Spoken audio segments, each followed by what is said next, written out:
హల్లెలూయా, హల్లెలూయా, హల్లెలూయా. ఇంతవరకు మనం ప్రభువుని చక్కగా ఆరాధించుకుని ఉన్నాము. పాటలు పాడి మన స్వరములతో ప్రభువారిని స్మరించుకున్నాము, ఆరాధించుకున్నాము, ఆయనను మహిమపరుచుకున్నాము. ఇప్పుడు మన ఆత్మీయ జీవితములకు కావలసినటువంటి ఆత్మీయ ఆహారము కొద్ది నిమిషంలో మనం ధ్యానించుకుందాం. ప్రార్థనతో ఈ యొక్క వాక్య భాగమును ధ్యానం చేసుకుందాం. నిన్న నేడు నిరంతరం నీ యొక్క రీతిగా ఉన్న మా దేవ, నీకే వందనాలు స్తోత్రాలు చెల్లిస్తున్నాము నాయన. ఇంతవరకు ఆరాధనలో భాగముగా నేను స్తుతించి ఉన్నాము, మహిమపరుచున్నాము ప్రభా. మా స్థుతుల మీద మీరు ఆశీనులైనారని నమ్ముతున్నాం నాయన. ఇప్పుడు నీ వాక్యమును ధ్యానిస్తుండగా నాయన, ఇప్పుడు నువ్వు అయోగ్యుడు నాయన, నన్ను మరుగుపరిచిన ఆయన నా నోటికి బోరగా ఉండి మీరే నాలో ఉండి వాక్యం ద్వారా మాతో మాట్లాడమని, వినగల చెవులను గ్రహించగలిగే హృదయమును నాకు మాకు అందరికీ దయచేయమని, వాక్యం అర్థం చేసుకోవడానికి తగిన జ్ఞానమును మాకు దయచేయమని యేసుక్రీస్తు నామములో ఈ ప్రార్థన అడిగి వేడుకుంటున్నాం తండ్రి. ఆమేన్, ఆమేన్. ఈరోజు మన వాక్య ధ్యానాంశం అనగా తగినవాడెవడు? చెప్పండి, ఎవరు చెప్పాలి? అందరూ తగినవాడెవడు? ఈరోజు మన వాక్య ధ్యానాంశము తగినవాడెవడు. ఏంటి తగినవాడు? దేనికి తగినవాడు?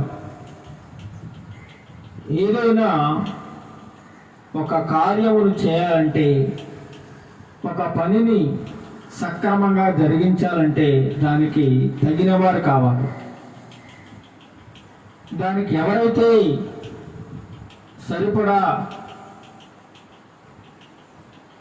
సరిపోతారో, దాన్ని ఎవరైతే సక్రమంగా చేయగలరో, ఆ తగిన వారు ఎవరో చూసి ఏం చేస్తామండి, ఎన్నిక చేస్తూ ఉంటారు.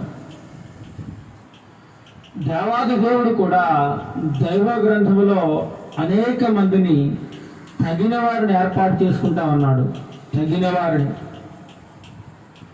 ఒకానొక సమయంలో ఇశ్రాయేలు జనాంగమును ఐగుప్తు దేశము నుండి విడిపించాలి.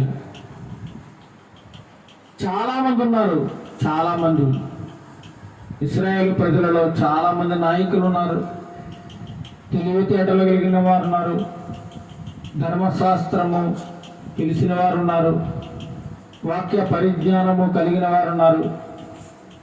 అయినా సరే దేవుడు తగిన వారి కోసం ఎదురు చూస్తూ ఉన్నాడు. ఎవరు తగినవారు అని ఆలోచించినప్పుడు భూలోకంలో ఒక మనుష్యుడు కనిపించాడు దేవుడికి. ఎవరా మనుష్యుడు? ఈ ప్రజలను ఈ వ్యక్తి అయితే చక్కగా ఐగుప్తు దేశము నుండి విడిపించగలడు,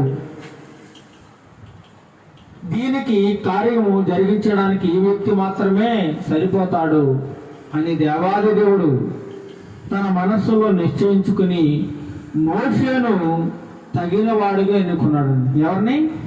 మోషేను.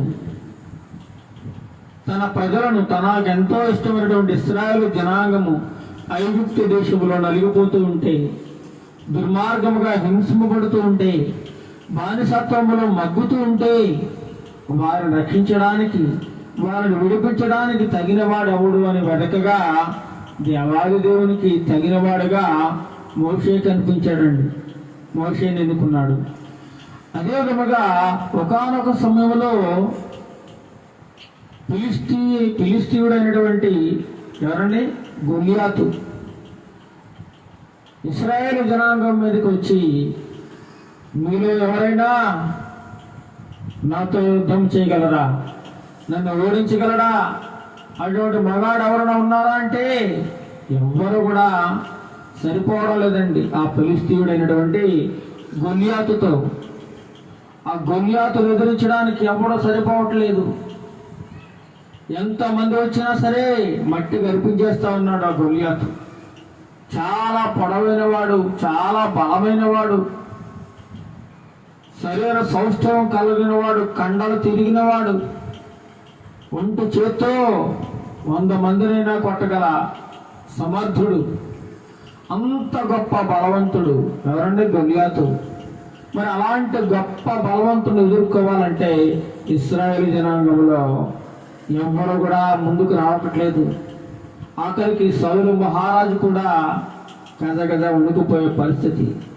ఎదిరించడానికి, అతనికి ఎదురు నిలబడడానికి ఎవరు సరిపోవట్లేదు. అలాంటి సమయంలో దేవుడు తగిన వారి కోసం చూస్తూ ఉన్నాడు. అప్పుడు దేవునికి తగినవాడు దొరకాడండి. ఎవరైనా? దావీదు బాలుడండి, తగినవాడు. బాలుడైనటువంటి దావీదును దేవుడు తగినవాడుగా ఎంచి ఆ ఫిలిష్తీయుడైనటువంటి, ఆ దుర్మార్గుడైనటువంటి గొలియాతు మీద యుద్ధం చేయడానికి దావీదును ఎన్నుకున్నాడు. దావీదు ద్వారా ఇశ్రాయేలు జనాంగమునకు గొప్ప విజయాన్ని అనుగ్రహించాడండి. ఆ గొలియాతును మట్టి గరిపించేశాడు ఒంటి చేత్తో. గొలియాతు తల నరికేశాడు అన్నమాట. అది గొప్ప విజయం ఇశ్రాయేలులకి. అలా దేవుడు ఇశ్రాయేలు ప్రజలలో అనేక మందిని, తగిన వారిని దేవుడు ఏర్పాటు చేసుకుంటా ఉన్నాడు. తగినవారు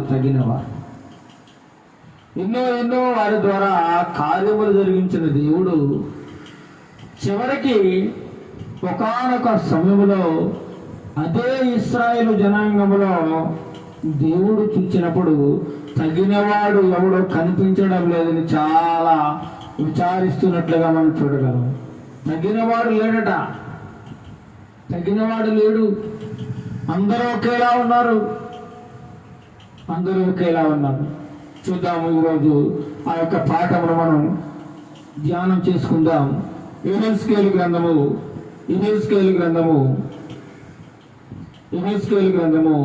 22వ అధ్యాయము చూడండి. 22వ అధ్యాయము 30వ వచనం ఒకసారి చదవండి. 30వ వచనం ఒకసారి చదివితే మరలా మన వాక్య భాగమును కొనసాగించుకుందాం. నేను దేశమును పాడు చేయకున్నట్లు ప్రాకారమును దిట్టపరచుటకును బద్దలైన సందులలో నిలుచుటకును తగినవాడెవడని నేను ఎంత విచారించినను ఒక్కడైనను కనబడలేదట. అంతమంది ఇశ్రాయేలు జనాంగము కొన్ని లక్షల మందిలో దేవుని యొక్క కార్యమును నెరవేర్చడానికి, దేవుని యొక్క కోరికను నెరవేర్చడానికి, దేవుని యొక్క ఆశను నెరవేర్చడానికి, దేవుని యొక్క చిత్త ప్రకారముగా నడవడానికి తగినవాడు ఒక్కడు కూడా కనపడలేదు.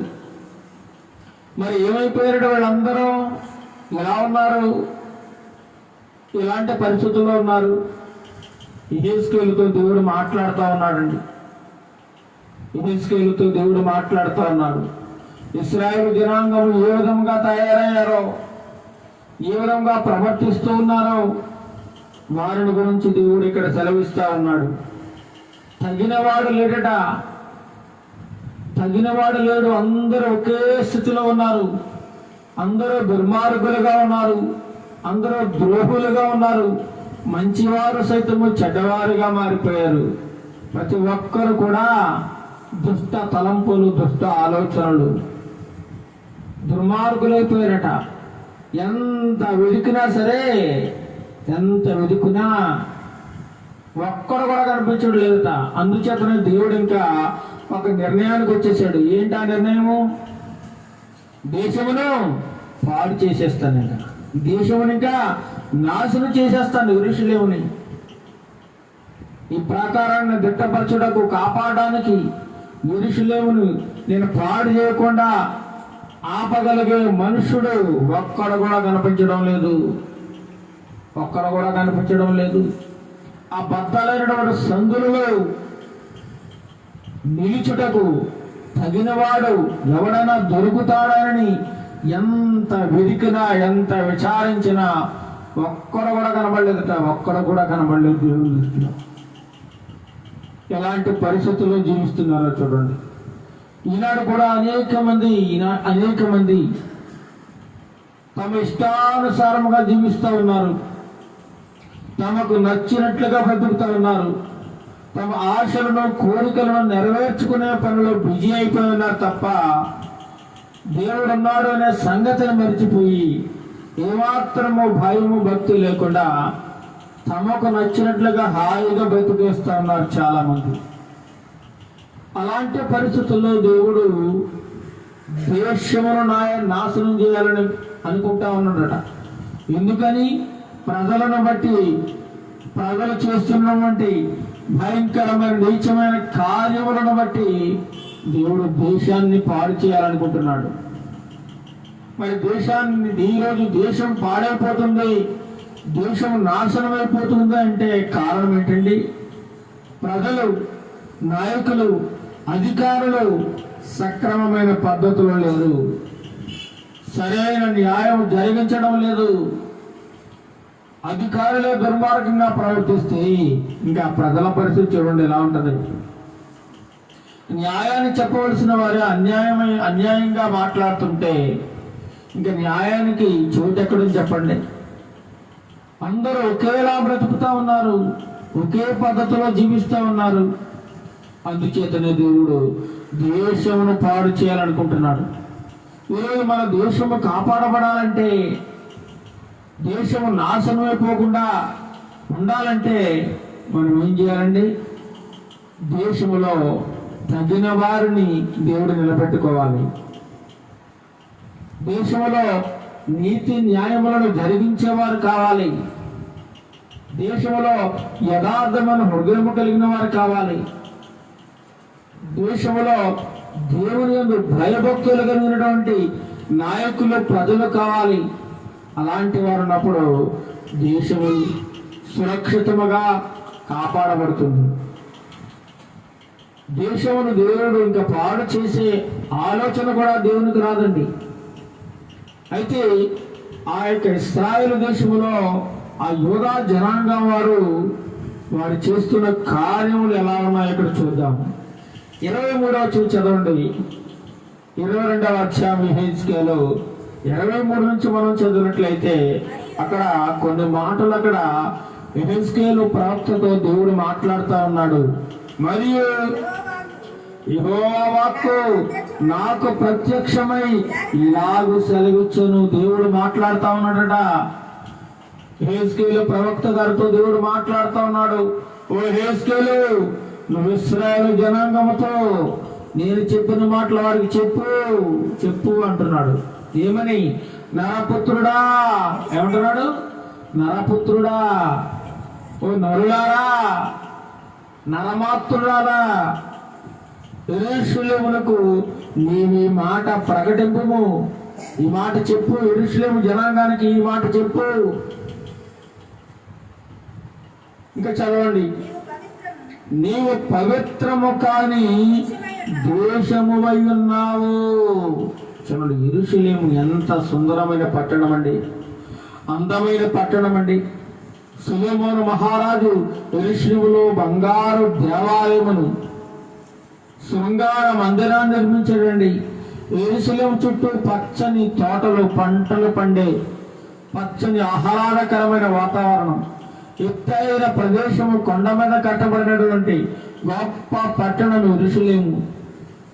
అలాంటి పట్టణము ఎలా ఉందంటే ఇప్పుడు అపవిత్రమైపోయింది, పాడైపోయింది. అందుకే చాలా మంది పెద్దలు అంటుంటారు, ఊరు మంచిదైతేనట, నోరు మంచిదైతే ఊరు మంచిదవుతుందట. చాలా మంది అంటారు ఈ ఊరు మంచిది కాదు అంటారు. ఊరు మంచిదే, కానీ ఊరిలో ఉండే ప్రజలు మంచివారు కాదు. ప్రజలు మంచివారు కాకపోవడం వల్ల ఆ ఊరికి గొప్ప చెడ్డ పేరు వస్తా ఉంది. అదే విధముగా యెరూషలేము ఒకప్పుడు చాలా గొప్ప దేశం, అది గొప్ప ప్రదేశము, సుందరమైన అందమైన పట్టణం, అది దేవునికి ఎంతో ఇష్టమైన ప్రదేశం. అది దేవుడు సాక్షాత్తు ఒక సుందరమైన మందిరము కావాలని అక్కడ యెరూషలేములను నిర్మించమని దేవుడు కోరుకున్న మహాపట్టణము ఈరోజు ఎలా అయింది? నీవు పవిత్రము కానీ దేశము ఉన్నావు అంటున్నాడు. నువ్వు పాడైపోయావు. ఓ దేశమా, యెరూషలేమా, నువ్వు అపవిత్రమైపోయావు. యెరూషలేములో ఉన్న ప్రజలారా, మీరు అపవిత్రులైపోయారు. మీరు నేను చెప్పినట్లు వినడం లేదు. మీ ఇష్టానుసారంగా నడుస్తున్నారు. మీకు నచ్చినట్లు బ్రతుకుతున్నారు. మీరు నచ్చిన దారిలో మీరు పోతా ఉన్నారు. నా మాటలను ఏమాత్రం మీరు లెక్క చేయడం లేదు. ప్రతి వారం నా మాటలు వింటా ఉన్నారు. ప్రతి ఆదివారము దేవుని మాటలు వింటా ఉన్నారు. కానీ ఆ మాటలు గుడి మెట్లు దాటిన వెంటనే బయటికి వెళ్ళిపోతాయి. హృదయంలో ఏమాత్రం ఉండవండి. హృదయంలో ఏమాత్రం ఉండవు.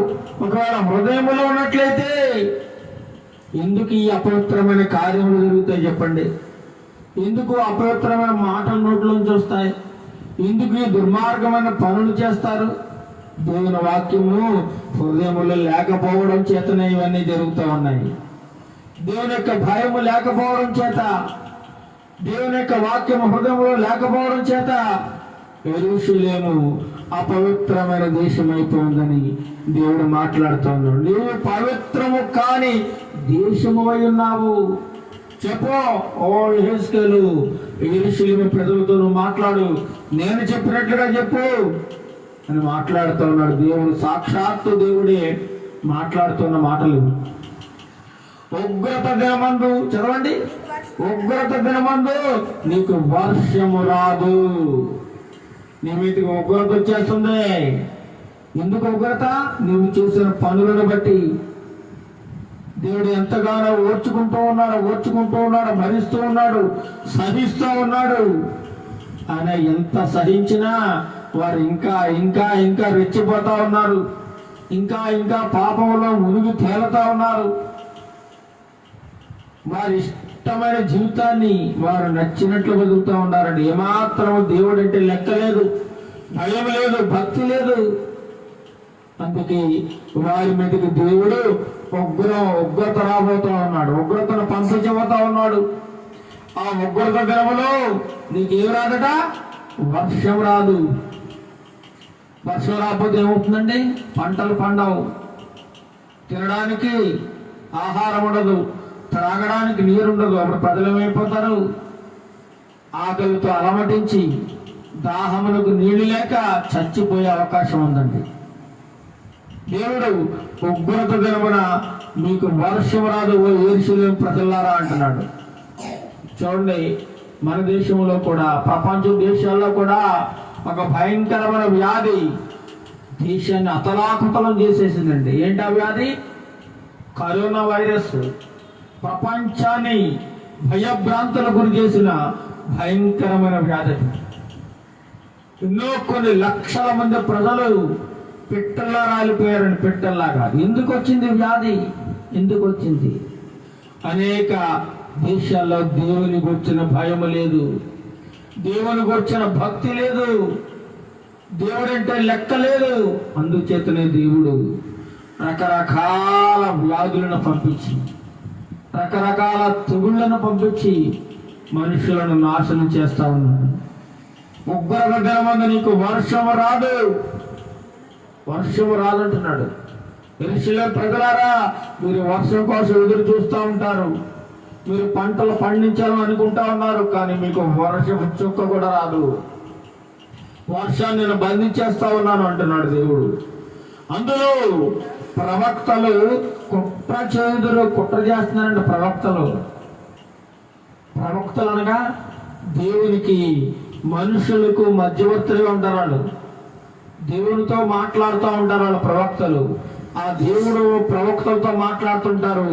దేవుడు చెప్పిన మాటలను ఈ ప్రవక్తలు ప్రజలకు అందిస్తూ ఉంటారు అన్నమాట. అలాంటి దేవునికి ప్రజలకి మధ్యలో అనుసంధానముగా ఉన్నటువంటి ఈ ప్రవక్తలు కూడా ఏమైపోయారట? కుట్రదారులు అయిపోయారు. కుట్రదారులు. ఒక రకంగా చెప్పాలంటే ప్రవక్తలు అనగా దేవుని యొక్క సేవకులు. దేవుని ఈనాడు మన భాషలో చెప్పాలంటే పాస్టర్లు దైవ సేవకులు ఏం చేస్తారట? కుట్ర చేస్తా ఉన్నారు. కుట్రలో కుతంత్రాలు. ఆనాడు ఇశ్రాయేలు జనాంగమునకు బుద్ధి చెప్పాల్సిన ప్రవక్తలు కుట్రలు చేస్తా ఉన్నారటండి. కుట్రలు చేస్తా ఉన్నారు, కుతంత్రాలు చేస్తా ఉన్నారు, అన్యాయం చేస్తా ఉన్నారు, అక్రమాలు చేస్తా ఉన్నారు, దౌర్జన్యాలు చేస్తా ఉన్నారు. దేవుని సేవకులు పేరుకు మాత్రం బడా పేరు మోసిన గొప్ప గొప్ప దైవ సేవకులు. కానీ వారు చేసేవి భయంకరమైన మోసాలు. ప్రజలను మాయ చేసి మభ్యపెడుతూ అనేకుల దగ్గర ధనాన్ని దోచుకుంటున్న దుర్మార్గమైన సేవకులు ఈనాడు ఎందరో ఉన్నారండి. ఎందరో ఉన్నారు. ఈనాడే కాదు, అప్పుడు కూడా ఉన్నారు. ప్రవక్తలు కుట్ర చేస్తా ఉన్నారట. కుట్రలో ఆ యెరూషలేము ప్రజల మీద కుట్రలు చేస్తా ఉన్నారు. ఒకరి మీద ఒకరు కుట్ర చేసుకుంటా ఉన్నారు. ఒకరిని ఒకరు పాడు చేసుకుంటా ఉన్నారు. తర్వాత ఏం చేస్తారట? గర్జించుచుండే సింహము వేటను చీల్చినట్లు వారు మనుషులను భక్షింతురు. చూడండి ఎంతగా తయారైపోయారు. మనుషులని భక్షించే స్థాయికి వెళ్ళిపోయారు. గర్జించుచుండు సింహము ఏ విధంగా అయితే గర్జించే సింహం ఆకలితో ఉండి వేట కోసం పరిగెత్తి ఎప్పుడైతే లేడు దొరికిందో వెంటనే గబాలన చీల్చి చెండాడి వేటాడి ఏ విధంగా అయితే తినేస్తుందో అలా తయారైపోయారటండి. ఎవరు? ప్రవక్తలు. న్యాయమును బోధించాల్సిన ప్రవక్తలు, దేవుని యొక్క వాక్యమును బోధించాల్సిన ప్రవక్తలు, దేవుని సేవకులు ఏం చేస్తున్నారు? ఈ రోజున కుట్రలు చేస్తా ఉన్నారు. మనుషులను పాడు చేస్తా ఉన్నారు. మనుషులను తప్పుడు మార్గంలో నడిపిస్తా ఉన్నారు. ధనం కోసం రకరకాల మాయలు మోసాలు చేస్తా ఉన్నారు. ఇదిగో నేను స్వస్థపరుస్తాను, నా దగ్గరికి రండి, నా ద్వారా దేవుడు మీకు అద్భుత కార్యాలు చేస్తా ఉన్నాడు, ఆశ్చర్యకార్యాలు చేస్తా ఉన్నాడని ప్రజలను నమ్మించి వంచన చేస్తా ఉన్నారు. అనేక మంది వంచిస్తూ ఉన్నారట. తర్వాత చదవండి. సొత్తులను ద్రవ్యమును వారు పట్టుకుందరు. ఇలా చేసేదంతా దేనికోసం? డబ్బు కోసం అండి. డబ్బు కోసం. ఈరోజు కూడా అనేక మంది సేవకులు డబ్బు కోసం సేవ చేస్తా ఉన్నారు. డబ్బు కోసం, కేవలం డబ్బు కోసం, ఇంకేం కాదండి. కేవలం డబ్బు కోసమే. చాలా మంది అందుకు అంటున్నారు. చాలా మంది అన్యులు హేళనగా మాట్లాడుతూ ఉన్నారు. దైవ సేవకులను దూషిస్తూ ఉన్నారు, చులకనగా మాట్లాడుతున్నారు. కారణం ఏమిటంటే వీరు చేసే మోసాలు, వీరు చేసే కుట్రలు, వీరు చేసే కుతంత్రాలు బహిర్గతమైపోతా ఉన్నాయి. ఒకటి వీరు ఎలాంటి ఎత్తుగడలు వేస్తా ఉన్నారో డబ్బు సంపాదించడం కోసం. బైబిల్ పట్టుకుని, దేవుని వాక్యాన్ని అడ్డు పెట్టుకుని స్వస్థతల పేరుతో ఎన్నో మోసాలు చేస్తా ఉన్నారు. ఈనాడు అనేక మంది కొత్త బోధకులు బయలుదేరారండి. కొత్త బోధకులు మనం నిత్యం వింటూ ఉన్నాం. నా ద్వారా మాత్రమే స్వస్థ తైలాభిషేక ఆరాధన అంటాడు. స్వార్థ లేదండి అందులో. యేసుక్రీస్తుని కూర్చున్న వాక్యం లేదు, రక్షణ కూర్చున్న సువార్త లేదు. కేవలం స్వస్థతల పేరుతో జనాన్ని ఆకర్షించుకుని వారి ద్వారా డబ్బు రాబట్టుకుని పబ్బం గడుపుకుంటున్న వారు అనేక మంది. ఈరోజు చాలా మంది పెరిగిపోతా ఉన్నారు. నానాటికి వీరు కేవలము డబ్బు కోసమే ధనం సంపాదించుకోవడానికి దేవుని వాక్యమును అడ్డు పెట్టుకుంటా ఉన్నారు. ఆనాడు కూడా ఇశ్రాయేలు జనాంగములు, ప్రవక్తలు కూడా డబ్బు కోసము ఇశ్రాయేలు దగ్గర ఉన్నటువంటి ధనమును వారు కాజేయడానికి, వారికి ఉన్నటువంటి ఆస్తిపాస్తులను, వారికి ఉన్నటువంటి బంగారములు, వెండిని దోచుకోవడానికి వారు దేవుని యొక్క వాక్యమును ధర్మశాస్త్రం అంటూ పెట్టుకుని వారు దుర్మార్గముగా జీవిస్తున్నారని దేవుని వాక్యం సెలవిస్తా ఉంది. శత్రువును ద్రవ్యమును వారు పట్టుకుందరు, దానిలో చాలా మందిని వారు విధవరాండ్రుగా చేయుదురు. విధవరాండ్రు స్త్రీ యొక్క భర్తలను చంపేస్తా ఉన్నారంట. వారి మాట వినకపోతే, వారు చెప్పినట్లు నడవకపోతే వారి యొక్క భర్తలను చంపేసి ఆ స్త్రీలను విధవరాలుగా మార్చేస్తా ఉన్నారట. కేవలము ప్రవక్తలు చేసే పని అండి ఇది. దేవుని సేవకులు ఎంత దుర్మార్గంగా జీవిస్తున్నారో చూడండి.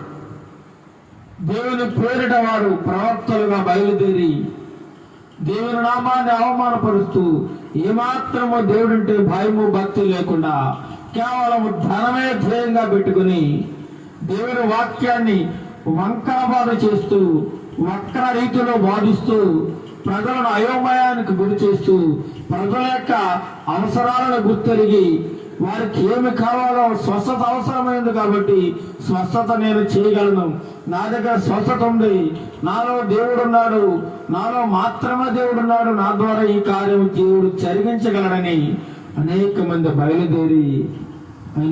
బయలుదేరి విశ్వాసులను అయోమయ పరిస్థితుల్లో గందరగోళంలో పడేస్తా ఉన్నారండి. అనేక సంఘాల విశ్వాసాలను తమ దగ్గరికి లాగేసుకుంటూ ఉన్నారని పెద్ద పెద్ద సేవకులు, ఎంతో చిన్న సేవకులు సంఘాలను కట్టుకుని ఎంతో కాలంగా వారు వాక్యం బోధించి ఆత్మ రక్షించే కార్యక్రమంలో వారు ఉంటే, వీరు మధ్యలో బయలుదేరి ఆ సంఘంలో ఉన్నటువంటి సభ్యులందరినీ లాగేసుకుంటా ఉన్నారు. నా దగ్గరికి రండి, నా దగ్గర మంచి వాక్యం ఉంది, నా దగ్గర స్వస్థత ఉంది, అక్కడేం లేదు అని తప్పుడు మాటలు విశ్వాసులకు బోధించి, విశ్వాసులను నమ్మించి కేవలం వారిని లాక్కుని వారి ద్వారా డబ్బు గుంజుకుంటా ఉన్నారు ఎంతో మంది సేవకులు. ఈనాడే కాదు, ఆనాడు ఇశ్రాయేలు జనాంగంలో కూడా ప్రవక్తలు అలాగే ఉన్నారు. అందుచేతనే దేవుడు యెరూషలేమును నాశనం చేయాలనుకుంటున్నాడు. చదవండి తర్వాత, ప్రవక్తలు చేసే పనులుగా ఉన్నాయట. దాని యాజకులు నా ధర్మశాస్త్రం నిరాకరించుదురు. యాజకులు ఏం చేస్తారట? ధర్మశాస్త్రం బోధించాల్సినటువంటి యాజకులు ధర్మశాస్త్రాన్ని ఉన్నట్లు బోధించకుండా తమకు అనుకూలంగా బోధించుకుంటా ఉన్నారట. అందులో ఉన్న వాక్యం ఒకటి, వీళ్ళు చెప్పే బోధ ఒకటి. ఆ దైవ గ్రంథంలో ఉన్న వాక్యమునికి వీడు చెప్పే మాటలకు ఏమాత్రం పొంతన కుదరదండి. వీరికి నచ్చినట్లుగా బోధిస్తారు, ఆ విశ్వాసాలు మెచ్చినట్లుగా బోధిస్తారు. వారికి ఏమాత్రం నొప్పి కలగకూడదు, బాధ కలగకూడదు. వారికి ఎల్లప్పుడూ చక్క సంతోషకరమైన, హాయిగా ఉండి మేలుకరమైన మాటలా బోధిస్తారు తప్ప వాక్యములు ఏదుందో ఉన్నట్లు వారు బోధించే అవకాశం లేదు. వారు ధర్మశాస్త్రాన్ని కూడా నిరాకరించేస్తారట. ఇంకేం చేస్తారు? నాకు ప్రతిష్ఠితములకు వస్తువులను అపవిత్రపరచుదురు. దేవునికి ఇష్టమైన వస్తువులు ఏమున్నాయో, ఏదైతే ఉందో వాటన్నిటిని కూడా అపవిత్రం చేసేస్తూ ఉన్నారట. ఇంకేం చేస్తున్నారు? ప్రతిష్ఠితమైన దానికిని సాధారణమైన దానికిని భేదమంచరు. పవిత్రమేదో అపవిత్రమేదో తెలుసుకున్నకు జనులకు నేర్పరు. జనులకు మంచిదో చెడో చెప్పడం లేదు. దేవుని వాక్యం ఇలా ఉందమ్మా, ఇలా ఉంటేనే మీరు ఆ నిత్యరాజ్యాన్ని స్వతంత్రించుకోగలరు తప్ప దేవుని వాక్యాన్ని విరోధంగా నడిస్తే దేవుని ఉగ్రతకు మీరు లోనైపోతారనే మాట వాడడం లేదు సంఘాల్లో. ఈ పని అమ్మా పర్లేదులేమో చేసుకోండి, ఏ ముహూర్తం పెట్టుకుంటారా పెట్టుకోండి అమ్మా, ఏం పర్వాలేదులే, దేవుడు చూస్తున్నాడు. ఇలాగా విశ్వాసులను తప్పుడు మార్గంలో నడిపించే యాజకులు, దేవుని సేవకులే తప్పుడు మార్గంలో బోధిస్తూ ఉంటే ఇంక విశ్వాస పరిస్థితి ఏమైపోతుందో చూడండి. పవిత్రమైనదేదో అపవిత్రమైనదేదో కూడా తెలుసుకునే స్థితిలో లేరు వాళ్ళు. మంచేదో చెడేదో, ఏది చేయాలో ఏది చేయకూడదో కూడా వారికి నేర్పించడం లేదు. దైవవాక్య గ్రంథములు ఏదుందో వారికి బోధించడం మానేశారు. వారికి వాక్యాన్ని నేర్పించడం లేదు. ఈనాడు అనేక సంఘాల్లో వాక్యాన్ని సంఘానికి నేర్పించడం లేదండి. వాక్యంలోని అనేక మంది యవనస్తులు ఉంటారు, చదువుకున్న వారు ఉంటారు, తెలివైన వారు ఉంటారు, వారికి వాక్యాన్ని నేర్పించడం లేదు. ఎందుకంటే వారికి ఒకవేళ వాక్యాన్ని నేర్పిస్తే వారెక్కడ బోధకులు అయిపోతారేమో, వారెక్కడ పాస్టర్లు అయిపోయి మళ్ళీ మన పక్కన ఒక సంఘం పెడతారేమో, మన విశ్వాసంలో వారు లాక్కెళ్ళిపోతారేమో అని వాళ్ళని ఎప్పుడు కూడా సంఘములోని యవనస్తులను వాళ్ళ కాళ్ళ దగ్గరే లేదా వాళ్ళకు పనిముట్లుగా వాడుకుంటున్నారు తప్ప వారిని ఒక సేవకులుగా తీర్చిదిద్దే అవకాశం ఈనాటి సంఘాల్లో లేదండి. ఈనాటి సంఘాల్లో లేదు. కానీ పౌలు అలా చేయలేదండి. పౌలు గారు అలా చేయలేదు. తన కూడా ఉన్నటువంటి శిష్యులను ఒక్కొక్కరిని అనేక మందిని సేవకులుగా తయారు చేశాడు. తిమోతిని గొప్ప సేవకుడిగా తయారు చేశాడు. తిమోతి ఏమో తీతుకుని గొప్ప సేవకుడిగా తయారు చేశాడు. అలా ఎంతో మంది శిష్యులు సేవకులుగా తయారయ్యారండి. మరి ఈనాడు దేవుని సంఘాలలో సేవకులు తమ సంఘంలో ఉన్న యవనస్తులను శిష్యులను సేవకులుగా తయారు చేయడం లేదు. ఎన్ని సంవత్సరాలైనా అలాగే ఉండాలి, అలాగే ఉండాలి, వాళ్ళ చెప్పు చేతుల్లో ఉండాలి, వాళ్ళ అధిపాజ్యంలో ఉండాలి, వాళ్ళు చెప్పినట్లే వినాలి, అక్కడే కూర్చుని ఉండాలి తప్ప ఎప్పుడు పాలు తాగుతూ ఉండాలి తప్ప ఆహారం తినడానికి వారికి ఆ అవకాశం ఇవ్వరండి. ఎప్పుడు చిన్నపిల్లలాగా ఉండాలి తప్ప వాడు పెద్ద దిగి జ్ఞానోదయం పొంది దేవుని వాక్యాన్ని బోధించడానికి ఏమాత్రం అవకాశం ఇవ్వరండి. ఈనాటి బోధకులు నేర్పించడం లేదు. పవిత్రమేదో అపవిత్రమేదో తెలుసుకున్నట్టు జనులు ఆనాటి యాజకులు నేర్పించడం లేదట. నేను విధించిన విశ్రాంతి దినములను ఆచరింపరు. దేవుడు ఏదైతే విశ్రాంతి దినాన్ని పరిశుద్ధ దినంగా ఆచరించమన్నాడో విశ్రాంతి దినం వీళ్ళు ఏం చేస్తారట? ఎవరు ఇష్టం వచ్చిన వాళ్ళు సినిమాకి వెళ్ళాడు, సినిమాకి వెళ్తున్నాడు, పొలానికి వెళ్ళాడు, పొలానికి వెళ్తున్నాడు, దుక్కు దున్నేవాడు దుక్కు దున్నుకుంటున్నాడు, ప్రయాణం చేసేవాళ్ళు ప్రయాణం చేస్తున్నారు. ఎవరు ఇష్టం వచ్చిన వాళ్ళు ఆ విశ్రాంతి దినాన్ని నాడే పనులు అందరికీ వస్తాయండి. ఆదివారం నాడే ఎక్కువ పనులు తగులుతాయి చాలా మందికి. మిగతా రోజుల్లో పెద్ద పని ఉండదు, కానీ ఆదివారం నాడే పనులు పెట్టుకుంటారు. ఎందుకంటే విశ్రాంతి దినాన్ని వారు ఆచరింపకూడదనేది సాతాను యొక్క ఉద్దేశం వారిది. ఏమంటే నేను విధించిన విశ్రాంతి దినములను వారు ఆచరింపరు, వారి మధ్య నేను ఎంత గొప్ప మాట, దేవుడు బాధపడుతూ మాట్లాడుతున్న మాటలు. వారి మధ్య నేను దూషింపబడుతున్నాను. ఈనాడు కూడా అనేక మంది యేసు ప్రభు వారిని దూషిస్తూ ఉన్నారండి, తోలనాడుతూ ఉన్నారు, బూతులు మాట్లాడుతున్నారు, యేసు ప్రభు వారిని అవమానకరంగా మాట్లాడుతున్నారు. కారణం ఎవరయ్యా అంటే ఈనాడు సేవకులే, ఈనాటి విశ్వాసులే. వారు చేస్తున్న పనులు, వారు చేస్తున్న భయంకరమైన నీచమైన కార్యములను ప్రజలు గమనించి, అన్యులు గమనించి ఎంతో మంది యేసు ప్రభువును తిడతా ఉన్నారండి. యేసు ప్రభువును దూషిస్తూ ఉన్నాడు. నీ పాస్టర్లు ఎలా చేస్తున్నారు, మీ సేవకులు ఎలా చేస్తున్నారు? ఒక సేవకుడు ఉన్నాడు, ఒక సేవకుడు. ఆ సేవకుడు ఏం చేస్తున్నాడో తెలుసా? ఈ మధ్యకాలంలో కొత్తగా బయలుదేరాడు ఒక సేవకుడు, యవనస్తుడు. ఆ సంఘాన్ని రద్దించేస్తా ఉన్నాడు. దశభాగాలు తీసుకురా ఏంటి అందరూ వేయకపోతే ఎలా? మీరు మన సంఘం ఎలా అభివృద్ధి చెందుతుంది? మీరు ఎలా బలపడతారు? దశభాగం ఇవ్వండి ఖచ్చితంగా. ఏ ఒక్కరు కూడా 500 తక్కువ వేయొద్దు. చూడండి ఎలాంటి దుర్మార్గంగా వాక్యం బోధిస్తున్నారు. 500 తక్కువ వేయకూడదట. మరి పేదవాళ్ళు అయితే 100 పైన వేయాలి, 100 నుంచి 200 వేయాలి. ఆర్డర్ వేస్తా ఉన్నాడు సంఘములో బోధకుడు. ఎంత దుర్మార్గమో చూడండి. వాడు ఎందుకు వచ్చాడు? కేవలం డబ్బు సంపాదించుకోవడానికి వచ్చాడు. అదేదో లోకంలో ఉద్యోగం సద్యోగం చేసుకోవచ్చు కదా, ఏదో వ్యాపారం చేసుకోవచ్చు కదా. డబ్బు సంపాదించడానికి అనేకమైన మార్గాలు ఉండగా కేవలం అనేక మంది బైబిల్ పట్టుకుంటా ఉన్నారు. ఇదే సులువైపోయింది. చక్కగా 4 కల్లబులి మాటలు నేర్చుకోవడం అక్కడ ఇక్కడ. ఏమండి, నేను కూడా ఒక పాస్టర్ గారిని, నేను కూడా ఒక సేవకుని అంటూ బయలుదేరి ఈనాడు అనేక మందిని మోసం చేస్తూ ఉన్నారు. అనేక మందిని సేవకులు చూడండి. అందుకే ఈరోజు దేవుని యొక్క నామము అనేకమైన అన్యజనుల మధ్య దూషింపబడతా ఉంది. అనేక మంది దేవుని దూషిస్తూ ఉన్నారు. కారణము ఈనాడు విశ్వాసులు, ఈనాడు సేవకులే కారణం. ఒక వ్యక్తి ఈ మధ్య బయలుదేరాడండి, సేవకుడు, వాక్యం బోధించుడు, అంతసేపు స్వస్థతలు అంటాడు, నేను అద్భుత కార్యాలు చేస్తున్నాను అంటాడు, ఆశ్చర్య కార్యాలు చేస్తానంటున్నాడు. అక్కడ ఏది జరగడం లేదు, అంతా ఒట్టి మాయ, భ్రమ. పేర్లు పెట్టి పిలుస్తా ఉన్నాడు, పేర్లు పెట్టి పలానా నాగమణి, పలానా పేరు అని పిలిచి నీకు ఈ ప్రాబ్లం ఉంది, ఈ ప్రాబ్లం ఉంది, ఈ ప్రాబ్లం ఉందని చెప్పి నీకు స్వస్థత కలుగుతుంది అని చెప్తున్నాడు తప్ప స్వస్థత కలగడం లేదండి. చూడండి ఎలా మాయ చేస్తా ఉన్నారు, పేర్లు పెట్టి పిలుస్తూ.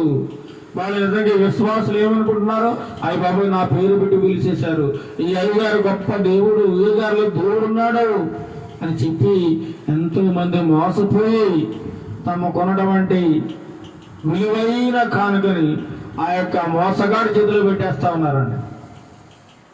ఆ మోసగాడు ఈ మనుషులు నాడిపట్టుకుని, చాలా మంది రోగులు ఉంటారు కదండి, చాలా మంది అవసరతల్లో ఉంటారు, అప్పుల సమస్యలో ఉంటారు. మీ అప్పుల సమస్య పోవాలా నా దగ్గరికి రండి, మీ రోగం పోవాలా నా దగ్గరికి రండి, నేను అద్భుతాలు ఆశ్చర్యకాలను దేవుడు నా ద్వారా మాత్రమే చేస్తున్నాడు, ఎక్కడా జరగవు అని ఈరోజు అబద్ధ బాధకులు, దొంగ బాధకులు బయలుదేరారు. దొంగ బాధకులు. అందుచేతనే వారి మధ్య నేను దూషింపబడుతున్నానని దేవుడు ఎంతగానో బాధపడుతూ మాట్లాడుతున్నాడండి. 27వ వచనం, దానిలో అధిపతులు లాభము సంపాదించుటకై నరహత్య చేటులోను, మనుషులను నశింపజేటులోను, వేటను చీల్చు తోడేడవలే ఉన్నారు. ఇంత భయంకరమైన మాట చూడండి.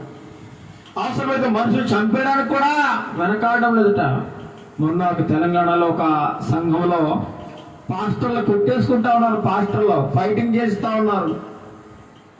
పాస్టర్లో ఉన్నటువంటి సంఘంలో ఉన్న సభ్యులు 2 వర్గాలు అయిపోయారు, రెండు గ్రూపులు అయిపోయి ఒక గ్రూపు వారు ఇంకో గ్రూపు వారిని కొడతా ఉన్నారు, తిడుతా ఉన్నారు. దేవుని మందిరంలో దూషణ. పోలీసులు వచ్చి కూడా వారిని అదుపు చేయలేకపోతున్నారు. ఎంత విచారకరమో చూడండి. చంపడానికి కూడా వెనకాడరు. దానిలో అధిపతులైన వారు లాభం సంపాదించుకోవడానికి నరహత్య చేస్తా ఉన్నారు. డబ్బు కోసం నరహత్య చేసి మనుషులను నాశనం చేయడంలో తోడేళ్ళులా ఉన్నారట. తోడేళ్ళు. 28వ వచనం, మరియు దాని ప్రవక్తలు వ్యర్థమైన దర్శనములు కనుచు. వ్యర్థమైన దర్శనములు. అమ్మా, దేవుడు నాకు కలలో మీ గురించి మాట్లాడాడమ్మా, దేవుడు మీ ఇంటికి వెళ్ళమన్నాడమ్మా, ఇగో దేవుడు మీ ఇంట్లో ఈ యొక్క గొప్ప అద్భుత కార్యం చేయబోతున్నాడు అంటే వాళ్ళు ఏం చేస్తారా, అయ్యి బాబోయ్ దేవుడు అయ్యగారితో మాట్లాడేసేటట, అయ్యి బాబు ఈ అయ్యగారిలో దేవుడు ఉన్నాడు, మా ఇంట్లో ఈ శోధన ఉంది, నిజమే దేవుడు ఈయనతో మాట్లాడే ఉంటాడని నమ్మేసి అయ్యగారికి ఏం చేస్తున్నారు, చక్కగా బీరువాలో ఉన్న డబ్బా అంతా చక్కగా దోసి పెడతా ఉన్నారు. జనాలు ఏ విధమైన మాటలు చెబితే నమ్ముతారో, జనాలు దేనికైతే లొంగుతారో, ఈనాటి సేవకులు బాగా ఆరితేరిపోయారండి. ఆనాడు కూడా ఉన్నారు. ఆనాడు కూడా ఆ ప్రవక్తలట వ్యర్థమైన దర్శనాలు చెప్పేవారట ఇశ్రాయేలు జనాంగాలకి. లేనిపోయిన దర్శనాలు, కళ్ళబొల్లె మాటలు, దేవుడు దర్శనంలో కనబడకపోయినా కనబడినట్లు చెప్పేవారట. ఇంకా సోదిగాండ్రు ఎక్కువైపోయారట. సోదిగాండ్రైపోయి జనులు కట్టిన మంటి గోడకు గచ్చిపోత పులివారై ఉన్నారట. గచ్చిపోత, మట్టి గోడకు గచ్చిపోత ఏమైనా అతుక్కుంటుందో చూడండి, చెప్పండి. మట్టి గోడకు గచ్చి పూస్తే అతుక్కుంటుందా? కానీ ఈ మట్టి గోడకు గచ్చి పూసే వారిలా ఉన్నారట. ఎంత ఆరితేరిపోయారో చూడండి, ఎంత ఆరితేరిపోయారో. ఈ యొక్క సేవకులు ఎంత దుర్మార్గంగా, ఎంత దౌర్భాగ్యకరమైన పరిస్థితుల్లో జీవిస్తున్నారో చూడండి. ప్రవక్తల కోసం మాట్లాడుతూ ఉన్నాడు, యాజకుల కోసం మాట్లాడుతూ ఉన్నాడు, వారు చేసే పనుల కోసం ఇక్కడ దేవుడు వివరిస్తూ ఉన్నాడు. వారు ఎలాంటి వారుగా ఉన్నారు, మరియు సామాన్య జనులు బలాత్కారం చేయొచ్చు దొంగిలించుదురు. సామాన్య జనులు కూడా బలాత్కారింపబడుతున్నారట. ఈనాడు కూడా అనేక మంది బలాత్కారం చేస్తా ఉన్నారు, మానభంగాలు. ఆనాడు ఇశ్రాయేలులో కూడా దుర్మార్గంగా జీవించారన్న వాళ్ళు, వారు వ్యభిచార సంబంధమైన కార్యక్రమాలు చేస్తూ ఉండేవారట. పిల్లల నుండి పెద్దల వరకు వాళ్ళకి వాయవరసలు లేకుండా వాళ్ళు ఇష్టానుసారంగా ప్రవర్తించేవారట. ఇష్టానుసారంగా వారు ప్రవర్తించేవారు. మోషే యొక్క ధర్మశాస్త్రాన్ని అతిక్రమించారు, 10 ఆజ్ఞలు మర్చిపోయారు, నరహత్యలు చేస్తా ఉన్నారు, విగ్రహాలకు బలి అర్పిస్తా ఉన్నారు. యెరూషలేము పట్టణం వరట దేవుని ప్రేమించడానికి బదులుగా వారు విగ్రహాల వైపు మళ్ళీపోయారట. విగ్రహాల వైపు వారి మనస్సు అంతా మారిపోయింది. ఏ దేవుడైతే నిజమైన దేవుడని వారు నమ్మి ఆరాధిస్తూ సేవిస్తూ ఉన్నారో అలాంటి ప్రజలు ఒకానొక దినమున ఆ దేవుణ్ణి విడిచిపెట్టేసి అన్య దేవతా విగ్రహములకు ఆరాధన చేయడం, బలులు అర్పించడం మొదలు పెట్టారట. యెరూషలేము పట్టణం వారు దేవుని ప్రేమించడానికి బదులు వారి విధానం అంతా విగ్రహాల వైపు వెళ్ళిపోయింది. వారిలో వారే సాటి ఇశ్రాయేలు పట్ల వాళ్ళకి ప్రేమకు బదులు వంచన ప్రేమించినట్లు నటిస్తూ ఉంటారు అనేక మంది. నువ్వంటే నాకు చాలా ఇష్టం, చాలా ప్రేమ ఉందంటారు. వాళ్ళ అవసరం తీరేంత వరకు వారి యొక్క కోరికలు నెరవేర్చుకునేంత వరకు ఆ ప్రేమ, తర్వాత ఉండదు. వంచన చేస్తా ఉన్నారు. అదేవిధంగా ఇశ్రాయేలులు కూడా ఒకరినొకరు ప్రేమ పేరుతో వంచుకుంటే ఉండేవారట, వ్యభిచారం చేస్తూ ఉండేవారట. పట్టణంలో వారు రక్తాన్ని ఏరులుగా పారించేవారట, కాదంటే చంపేసేవారట. అందుకే దేవుని ఉగ్రత యెరూషలేము వారి ప్రజల మీద రగులుకుంది. వారికి విధేయత లేదు, దేవుడంటే భయం లేదు. అందుచేతనే దేవుడు ఇశ్రాయేలు జనాంగాన్ని అన్యజనులకు అప్పగించేశాడు. ఇశ్రాయేలు రాజులే దుర్మార్గులుగా మారిపోయారు, దుర్మార్గంగా ప్రవర్తిస్తూ ఉండేవారట. న్యాయం బోధించాల్సిన వాడు అన్యాయంగా ప్రవర్తిస్తుంటే ఇంకే ఎవరికి చెప్పుకోవాలి చెప్పండి? సామాన్య ప్రజలు. కోర్టులోనే తీర్పు సరిగా రాకపోతే ఆ వ్యక్తి ఇంకెవరికి చెప్పుకుంటాడు చెప్పండి? న్యాయం ఇచ్చే న్యాయమూర్తి న్యాయాన్ని అన్యాయంగా తిప్పేస్తే ఇంకెవరికి చెప్పుకుంటాడు ఆ సామాన్యుడు? అందుచేతనే దేవుడు ఆ ఇశ్రాయేలు ప్రజల మీద నేరారోపణ చేస్తా ఉన్నాడు. సమాజంలో అన్యాయాన్ని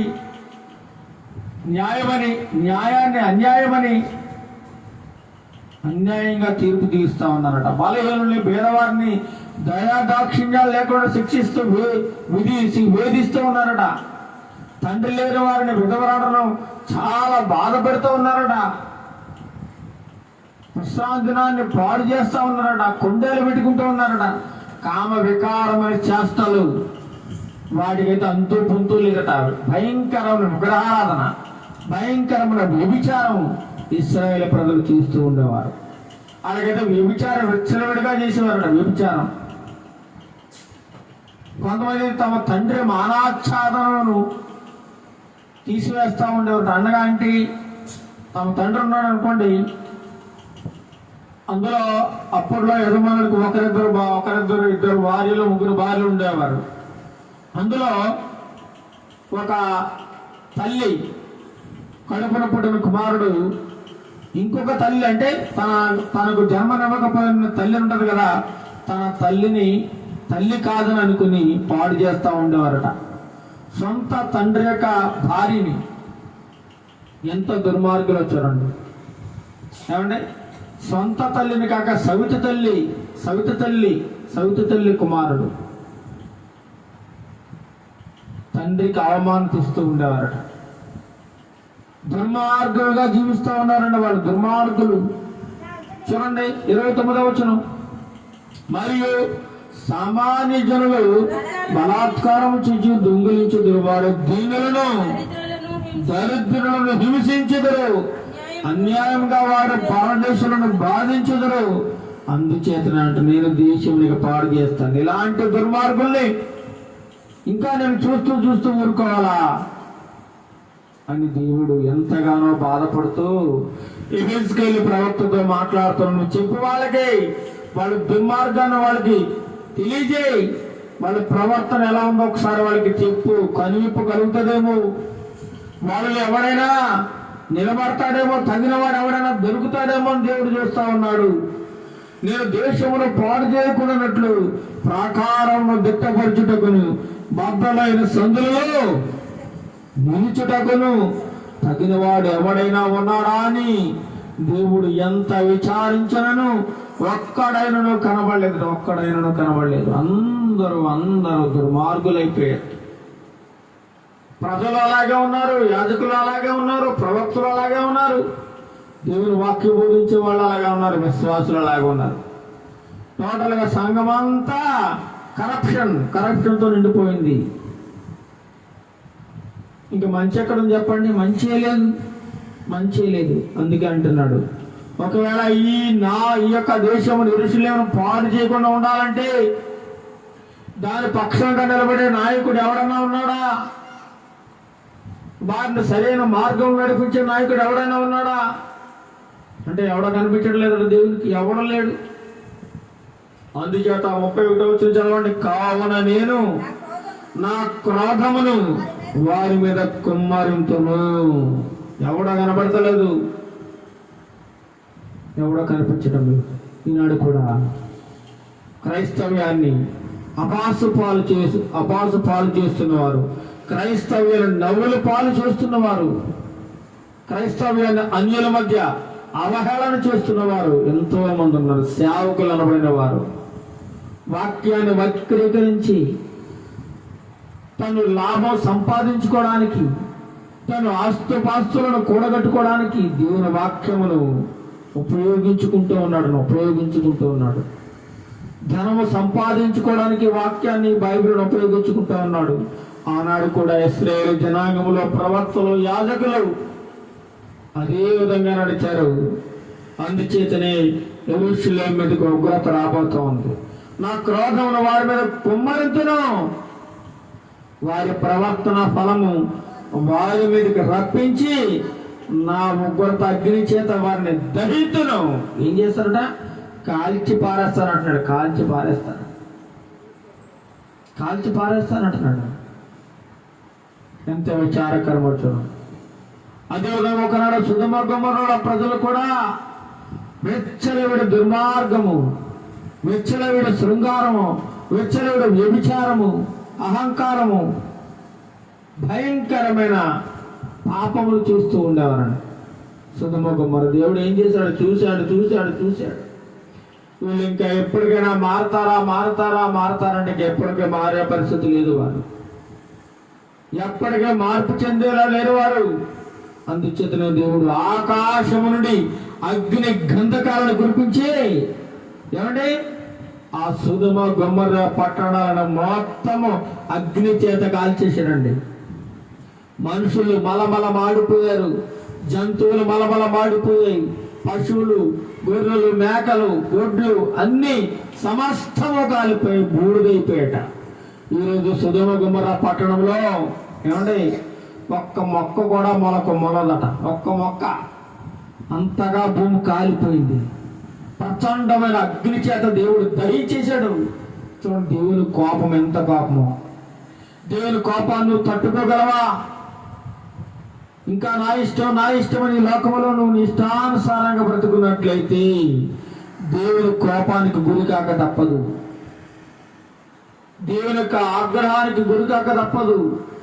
ఒక్కసారిగానే దేవుడు నీ మీద కోపం చూపించాడంటే ఇక మరి నీకు పుట్టగతులు ఉండక పుట్టగతులు.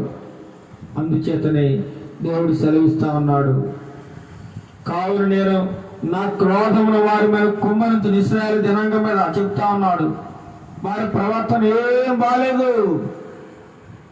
వారికి ఏ మాత్రము కూడా నేనంటే లెక్కలేదు. వారు ఎంతో కాలంగా 400 సంవత్సరాలు వారు బానిసలుగా ఉన్నారు, బతికారు. అలాంటి వారిని నేను కాపాడి రక్షించి వారిని విడిపించి తీసుకొస్తే వారికి విశ్వాసం లేదు. ఆహారం లేదంటే మన్నాను కురిపించాను కదా, నీళ్లు లేవంటే బండ నుంచి నీళ్ళు ఇచ్చాను కదా, సముద్రం అడ్డుగా ఉందంటే సముద్రాన్ని 2 పాయలు చేసి ఆరణ నేల నడిపించాను కదా, వారికి ఏది కావాలో నేను చేశాను కదా. అయినా సరే వారికి ఏమాత్రం నేనంటే నమ్మకం లేదు, విశ్వాసం లేదు, వారికి నేనంటే భయం లేదు. అందుచేతన వారిని నేనేం చేయబోతున్నాను? నాశనం చేయబోతా ఉన్నాను. వారి ప్రవర్తన కారణంగా వారికి తగిన శిక్ష నేను వేయబోతా ఉన్నాను. వారిని ఉగ్రత అగ్ని చేత వారిని దహించేస్తాను. ఇదే ప్రభువైన యెహోవా వాక్కు అంటున్నాడు. ఎవరితో మాట్లాడుతున్నాడు తెలుసా? యెహెజ్కేలు ప్రవక్తతో మాట్లాడుతూ ఉన్నాడు. అదేవిధంగా దేవుడు చెప్పినట్లుగానే యెరూషలేము తగలబడిపోయిందండి. ఒకనొక రోజున అన్య రాజులు వచ్చి యెరూషలేమును ముట్టడించి యెరూషలేములో ఉన్న ప్రజలందరినీ బందీలుగా పట్టుకుపోయి వారి దేశంలో దాసీలుగా ఉంచేసుకుని యెరూషలేములో పట్టణం అంతా కూడా తగలబెట్టేశారట. యెరూషలేము మందిరాన్ని తగలబెట్టేశారు, ప్రజల్ని కాల్చిపడేశారండి. ఇప్పుడు యెరూషలేములో మట్టి గోడలు దెబ్బలు తప్ప ఏమీ లేవు. ఒకప్పుడు శృంగార మందిరము, పచ్చటి పంట పొలాలు, ఆహ్లాదకరమైన వాతావరణము, ఎంతో సుందరమైన పట్టణం అది యెరూషలేము. అలాంటిది దేవుని యొక్క కోపానికి బలైపోయింది, దేవుని యొక్క ఉగ్రతకు బలైపోయింది. కారణం ఏంటో తెలుసా? వారు దేవుని ప్రేమించడానికి బదులుగా విగ్రహారాధన చేశారు, వ్యభిచారం చేశారు, వారికి నచ్చినట్లుగా బ్రతికారు. భయం లేదు, భక్తి లేదు, అడ్డు అదుపు లేకుండా స్వేచ్ఛగా జీవించేశారండి. స్వేచ్ఛగా వాళ్ళకి ఇంకెవ్వరి మాట వినే స్థితిలో లేరు వాళ్ళు. అందుచేతనే దేవుడు ఆ పట్టణాన్ని ఏం చేశాడండి? సర్వనాశనం చేశాడంటే సర్వనాశనం చేసుకుంటున్నాడు. ఇంకా చూసినట్లయితే 22వ అధ్యాయం వాళ్ళు ఎలా అంటున్నారు చూడండి. వారు ఎలాంటి వారు చూడండి. 9వ వచనం చదవండి. 22వ అధ్యాయం 9వ వచనంలో, కొండములు చెప్పి నరహత్య చేయవారు నీలో కాపురం ఉన్నారు. పర్వతముల మీద భోజనం చేయవారు నీ మధ్య నివసించుచున్నారు. నీలో కామ వికార చేష్టలు జరుగుతున్నవి. ఏమంటున్నాడండి? వాళ్ళు ఏమవుతున్నాయట? కామ వికార చేష్టలు, కామంతో రగిలిపోతా ఉన్నాడు ఒక్కొక్కడు.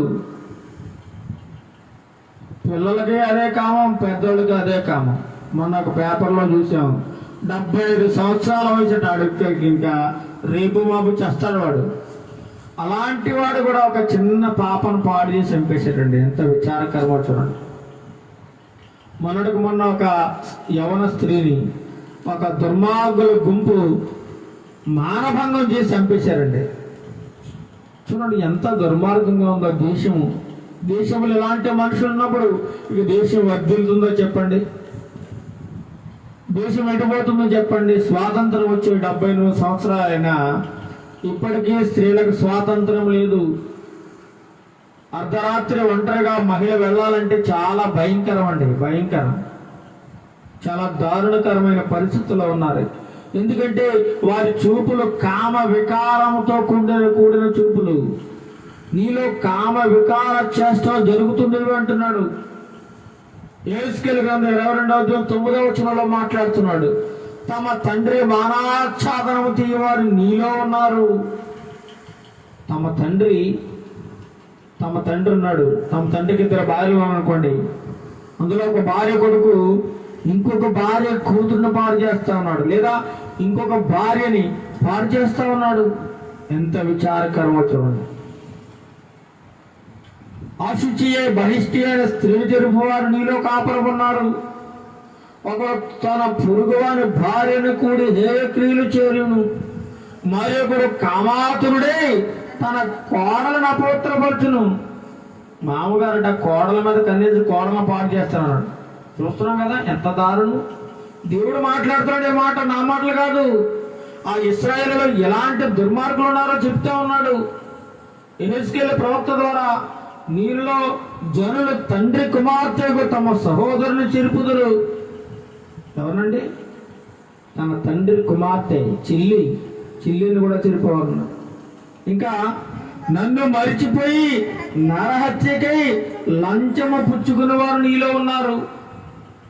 మనం చూసాం కదా, స్వయంగా మనం ఒక వీడియో చూసాం.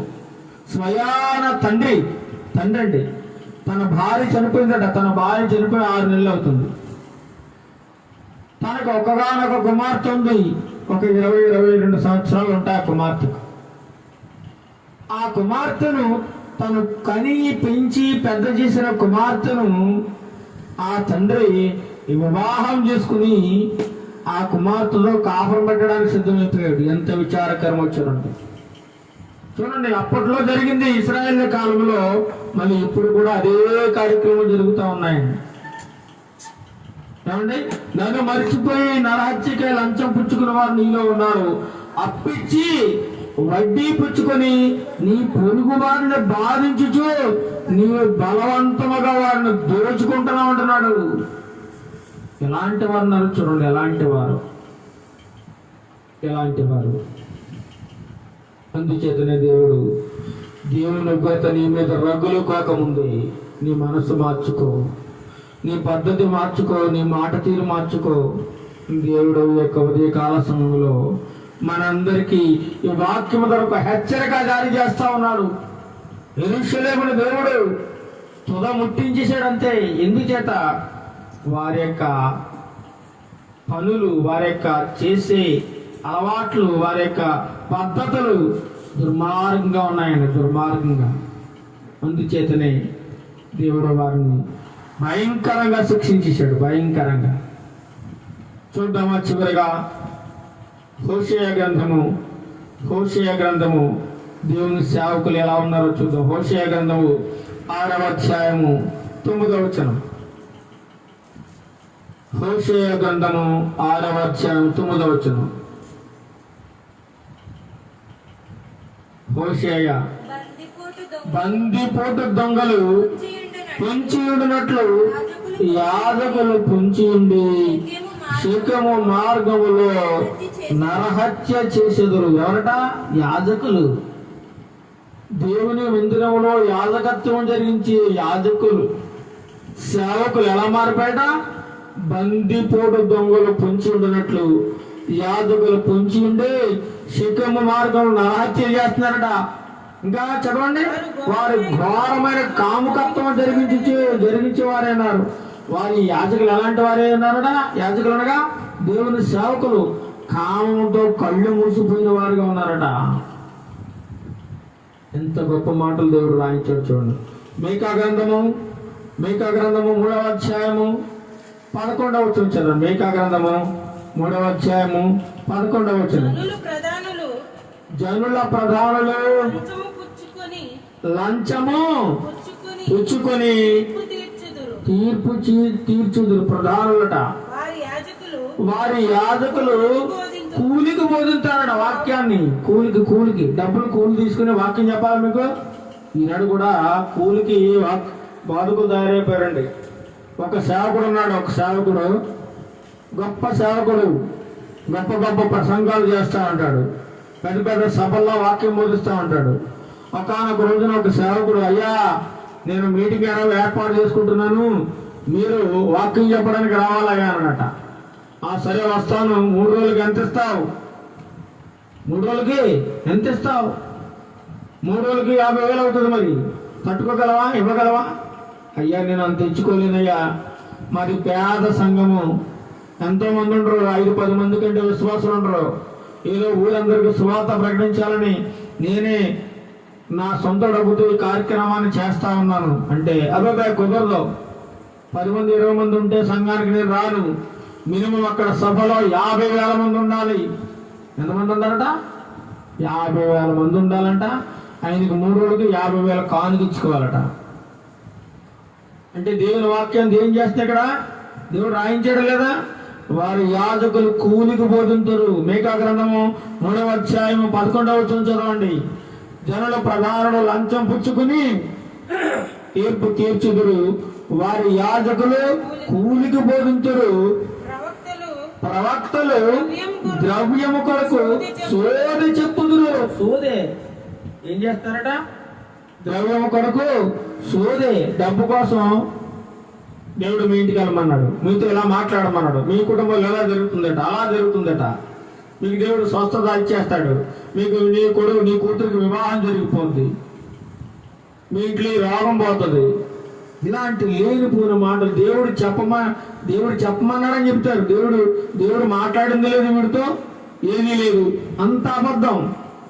కానీ డబ్బు కోసం సోది చెప్తా ఉన్నారంటే ఈనాటి సేవకులు. అయినను వారు యెహోవాను ఆధారం చేసుకుని, యెహోవా మన మధ్య ఉన్నాడు కదా, ఏ కీడును మనకు రానేరదని అనుకున్నారు. దేవుడు మనకు తోడుగా ఉన్నాడమ్మా. దేవుడు మన మీదకి ఏ కీడు రానిడు అంటాడు. కానీ కీడు చేసేదంతా వీడే, అన్యాయంగా ప్రవర్తించేది వీడే, డబ్బు కోసం సేవ చేసేది వీడే. మళ్ళీ మనకు దేవుడు ఉన్నాడమ్మా అని చెప్పి దొంగ మాటలు మాట్లాడుతూ ఉన్నారు. దొంగ మాటలు అలాంటి వారితో జాగ్రత్తగా ఉండాలని. అందుచేతనే మోసపోయే వాళ్ళు ఉన్నంతకాలం కూడా మోసగాళ్ళు బయలుదేరుతూనే ఉంటారట. మోసగాళ్ళు చివరిగా చూడండి, మత్తయి సువార్త 23వ అధ్యాయం. యేసు ప్రభువు ఒక మాట మాట్లాడుతున్నారు. మత్తయి సువార్త 23వ అధ్యాయము. మత్తయి సువార్త 23వ అధ్యాయము 13-14 వచనాలు చదవండి. అయ్యో వేషధారులైన శాస్త్రులారా, పరిసయ్యులారా, మీరు మనుషుల ఎదుట పరలోక రాజ్యమును మూయుదురు, మీరు అందులో ప్రవేశింపరు, ప్రవేశించి వారిని ప్రవేశింపనియరు. ఈనాడు సేవకులు ఎలా ఉన్నారట? వాళ్ళ పరలోకం వెళ్ళరు, సంఘాన్ని కూడా వెళ్ళనీయరు. ఎందుకంటే ఆ బోధ సరైనది కాదు కదా. మీరమ్మా పండగకి వెళ్ళారా? సరే వెళ్ళండి అమ్మా, ఏం పర్వాలేదు అమ్మ. ఆదివారం గుడికి రాలేదా? పర్లేదులే అమ్మ, దేవుడు ఏమనుకోడు. ఇలాగా వాళ్ళకి అనుకూలంగా మారిపోయారు ఈనాడు సేవకులు. అనుకూలమైన బోధ, అందుకే మాట్లాడుతున్నాడు దేవుడు. అంటున్నాడు, అయ్యో వేషధారులైన శాస్త్రులారా, పరిశీలారా, మీరు మనుషులు ఎదుట పరలోక రాజ్యాన్ని ఏం చేస్తారు? మూసేస్తున్నారు. జనాల పరలోక రాజ్యం వెళ్ళడానికి అవకాశం లేకుండా చేస్తున్నారు. మొన్నొక్కటే ఒక దేవుని సేవకుడు పరలోక రాజ్యంలో ప్లాట్లు అమ్ముతున్నాడట. భూమి అమ్ముతున్నాడు. పెద్ద సేవకుడు. నా దగ్గర కొనుక్కుంటే పరలోక రాజ్యం మీకు ఇల్లు కావాలా? ప్లాట్ ఎంత? ₹1,00,000, 10 లక్షలు అమ్ముతున్నాడట. ఎంత విచారకరమో చూడండి. భూమి మీద ప్లాట్లు ఉంటే మనం ఏదో నమ్మొచ్చు, లేదా చంద్రుని మీద ప్లాట్లు అంటే నమ్మొచ్చు, అది జరుగుతుంది. కానీ పరలోకంలో ప్లాట్లు అమ్ముతున్నాడట. దేవుడు నాతో మాట్లాడాడు. దేవుడు పరలోకంలో పరలోకంలో ప్లాట్లు నన్ను దేవుడు అమ్మమన్నాడు. ప్లాట్ అమ్ముతున్నాను, ప్లాట్ ఒకటి 10 లక్షలు అంటే ఎగబడి కొనేసుకున్నాడు ఆన్లైన్లో. ఎంత దుర్మార్గులో చూడండి, ఎంత విచారకరమో. ఈ విశ్వాసులు ఇలాంటి గొర్రెలు ఉన్నంతకాలం కూడా చోడీలు ఉంటూనే ఉంటాయి. ప్రతి ఒక్కడిని నమ్ముతారనమాట. వాడు ఏం మాట్లాడుతున్నాడో, ఏం చెప్తున్నాడో కూడా కనీసం ఆలోచించే పరిజ్ఞానం లేదు, వివేచనా జ్ఞానం లేదు, వాక్య జ్ఞానం లేదు, దైవ జ్ఞానం అసలే లేదు. అందుకే వాడు పరలోక రాజ్యంలో నేను భూమి అమ్ముతున్నానంటే కొనుక్కుంటున్నారు అందరు పిచ్చోళ్ళు. ఇంకో పాస్టర్ గారు ఏం చేస్తాడో తెలుసా? అమ్మా, నువ్వు పరలోక రాజ్యం వెళ్ళాలంటే దేవుడు రాత్రి నాతో మాట్లాడాడు, 10,000 ఇవ్వాలి. ఎంత ఇవ్వాలి? 10,000 ఇస్తే నేను దేవుడితో మాట్లాడి నీకు పరలోక రాజ్యంలో సీటు రిజర్వేషన్ చేసేస్తాడు. రిజర్వేషన్ నిజమండి. ఈ మాటలన్నీ నిజం. సేవకులు మాట్లాడే మాటలు ఇవన్నీ కూడా ఆ రికార్డింగ్లు కూడా ఉన్నాయి, వీడియోలు ఉన్నాయి. 10,000 ఇస్తే పరలోక రాజ్యాన్ని పంపించేస్తారట. 50,000 ఇస్తే పరలోక రాజ్యంలో ప్లాట్ ఇస్తారట. ఎంత విచారకరమో. అందుకే అంటున్నాడు, దేవుడే అంటున్నాడు, అయ్యో వేషధారులైన శాస్త్రులారా, పరిశీలారా, మీరు మనుషులు ఎదురు పరలోక రాజ్యం ఏం చేస్తున్నారు? మూసేస్తున్నారు. పరలోక రాజ్యం మూసేస్తున్నారు. మీరు అందులో ప్రవేశింపరు, ప్రవేశించే వారిని ప్రవేశింపని నువ్వు వాడు వెళ్ళడం, ఆ పాస్టర్ గారు పర్లోకి వెళ్ళడం, ఆ సంఘాన్ని కూడా వెళ్ళలేడు. నేను వెళ్ళండి సంఘం ఎందుకు వెళ్ళడం అనుకునేమో ఇంకా వాళ్ళను కూడా ఇంకా తప్పుడు దారుల్లో తప్పుడు మార్గంలో నడిపిస్తా ఉన్నాడు అన్నమాట. అలా మారిపోయారు ఈనాటి సంఘాలన్నీ కూడా. ఎంత విచారకరం వచ్చారు, ఎంత విచారకరం, ఎంత దుర్మార్గమైన పరిస్థితులకు వెళ్ళిపోయారు చూడండి సేవకులు. చివరిగా కీర్తనల గ్రంథం చివరి వచ్చిన చదువుకుని మనం ముగించుకుందాం. కీర్తన గ్రంథం 106వ కీర్తన 23వ చరణం. 106వ కీర్తన 23వ చరణం. 106. అప్పుడు ఆయన నేను వారిని నశింప చేసేదనను. ఎవరు మాట్లాడుతున్నారు? అప్పుడు ఆయన అనగా దేవుడు నేను వారిని అనగా వారిని ఎవరిని? ఇశ్రాయేలు జనాంగాన్ని నేను నశింపజేస్తానంటున్నాడు.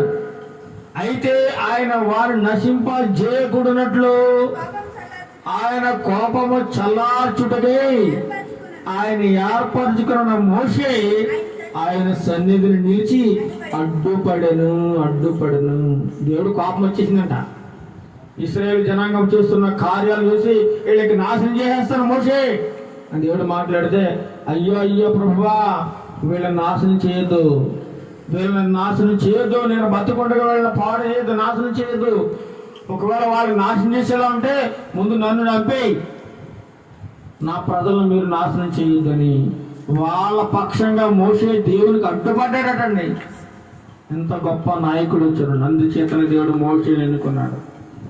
కానీ ఇక్కడ యెహెజ్కేలు గ్రంథంలో అలాంటి మోషే లాంటి నాయకుడు ఎవరైనా ఉన్నాడా అని చూస్తే ఒక్కడు కూడా కనపడలేదు. ఒక్కడు లేడు. అక్కడికి వచ్చేసారు. అందరూ దుర్మార్గులు అయిపోయారు. అందరూ దుష్టులు, పాపాత్ములుగా ఉన్నారన్నమాట. కాబట్టి దేవుని ఉగ్రత యెరూషలేము మీదకి రాజు వచ్చింది. యెరూషలేము మొత్తం దహించి వేయబడింది అన్నమాట. దేవుని ఉగ్రత అలా ఉంటుంది అన్నమాట. అందుచేతనే తగిన వాడెవడు? బండ సందుల్లో నిలబడి మోషేలాగా దేవుని యొక్క ఉగ్రతను ఆపగలిగిన వాడెవడు? మోషే దేవుని ఉగ్రతను ఆపగలిగాడు దేవునికి అడ్డుపడి. అలా ఎవరన్నా దేవునికి అడ్డుపడి అయ్యో దేవా మేము మార్పు చెందుతాం, ఇక మా మనసు మార్చుకుంటాం అని పశ్చాత్తాపడి మనసు మార్చుకుంటే దేవుడు దేశమును పాడు చేయకుండా ఆపగలిగే అవకాశం ఉంటుంది. అందుచేత అంటే నేను దేశమును పాడు చేయకుండాట్లు ప్రాకారమును దిట్టపరచుటకు బద్దలైన సందులలో నిలుచుటకును తగిన వాడెవడని నేను ఎంత విచారించను ఒక్కడైనను కనబడలేదట. ఈనాడు కూడా చూస్తా ఉన్నాడు. ఎవరైనా ఉన్నారా?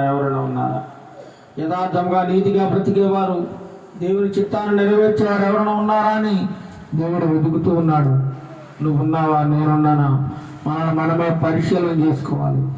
ఎవరి భక్తి వారినే పరలోక రాజ్యం తీసుకెళ్తే తప్ప నా భక్తి నిన్ను, నీ భక్తి నన్ను ఏమాత్రమే పరలోక రాజ్యం తీసుకెళ్ళదు. ఎవరికి వారే తీర్మానించుకోవాలి. ఎవరి భక్తి వారే చేసుకోవాలి. తల్లి భక్తి తల్లిదే, పిల్ల భక్తి పిల్లదే, తండ్రి భక్తి తండ్రిదే, ఎవరి భక్తి వారిదే. ఎవరికి వారు స్వతహాగా దేవుని తమ సొంత రక్షకునిగా అంగీకరించి తమ పాపమును విడిచిపెట్టి తమ పాప జీవితాన్ని సమాధి చేసి నూతనమైన జీవితాన్ని ప్రారంభించినట్లయితే దేవుడు వారి యొక్క సమస్త పాపములను క్షమించి పవిత్రపరిచి నూతనమైన జీవితాన్ని వారికి ప్రసాదించగలడు. దేవుని ఉగ్రత నుండి వారు తప్పించబడే అవకాశం ఉందండి. దేవుని ఉగ్రత మరలా రెండవసారి దేవుడు భూమి మీదకి రాబోతూ ఉన్నాడు. ఎవరైతే యేసుక్రీస్తు ప్రభువుని రక్షకుడుగా అంగీకరించారో వారు ఆయనతో పాటు సజీవులుగా వెళ్ళబోతూ ఉన్నారు. సజీవులుగా ఒకవేళ మృతి పొందినట్లయితే మృతుల్లోంచి లేచి ఆయనతో కూడా వెళ్ళిపోయే అవకాశం ఉంది. దేవుడు రాబోతూ ఉన్నాడు. దేవుడిని మనం సరాసరి ముఖాముఖిగా చూసే రోజు ఒకటి ఉంది.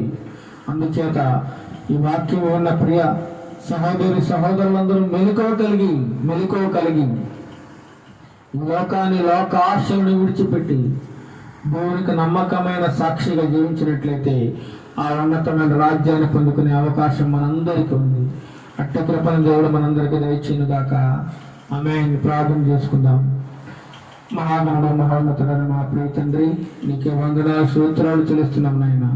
ఈరోజు గొప్ప వాక్యమును మా అందరికీ బోధించినందుకు, మాకు ఒక గొప్ప మేల్కొలుపు దయచేసినందుకు నీకు వందనాలు స్తోత్రాలు చెల్లిస్తున్నాం నాయన. తగినవాడెవడు అని నువ్వు మాట్లాడుతున్నావు నాయన. యెరూషలేం పట్టణం నాశనం అయిపోకుండా దాన్ని కాపాడగలిగిన వాడు, దేవుని యొక్క కోపాన్ని ఆపగలిగిన వాడు ఎవరైనా ఉన్నారా అంటే ఎవరు లేరు నాయన, ఎవరు లేరు. అందరూ తమకు ఇష్టం వచ్చినట్లుగా, తమ ఇష్టానుసారంగా కామ వికారమైన కోరికలు జరిగిస్తూ, అన్యాయంగా అక్రమంగా నరహత్యలు చేసుకుంటూ, ఒకరినొకరు కొండవులు చెప్పుకుంటూ, ఒకరినొకరు అపహసించుకుంటూ, హేళి చేస్తూ నీ నామాన్ని అన్ని జనుల మధ్య దూషణ పాలయ్యేలా చేశారు నాయన. అందుచేత నీ కోపము యెరూషలేము ప్రజల మీద రగులుకుంది నాయన. మేము కూడా ఏ విషయంలో నిన్ను బాధపడుతూ ఉన్నామో, ఒకవేళ నీ గాయములను రేపుతూ ఉన్నామేమో తండ్రి ప్రభా, ఒకవేళ మేము మాకు తెలియకుండా ఏదైనా దోషములు పాపములు చేస్తూ ఉన్నట్లయితే నాయన మమ్మల్ని ప్రేమతో మన్నించి క్షమించండి నాయన. మేము చేసిన సమస్తమైన పాపములను మీరు క్షమించండి నాయన, క్షమించండి నాయన.